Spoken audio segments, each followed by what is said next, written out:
এই দাদু সারাদিন মাঠে কঠোর পরিশ্রম করতে আর তার পাশে ছোট পেঁয়াজ আর রসুন খেলা করত।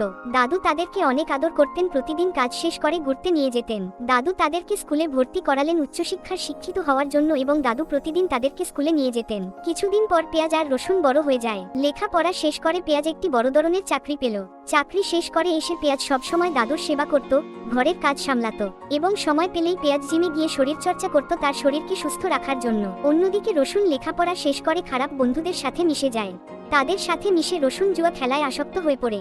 রসুন সারাদিন তাদের সাথে মিশে জুয়া খেলে। একদিন দাদু জানতে পারেন যে রসুন খারাপ পথে যাচ্ছে। তিনি রসুনকে অনেক বকাঝকা করেন। এতে রসুন প্রচন্ড রাগান্বিত হয়ে যায়। রাগের মাথায় রসুন প্রচুর নেশা করে।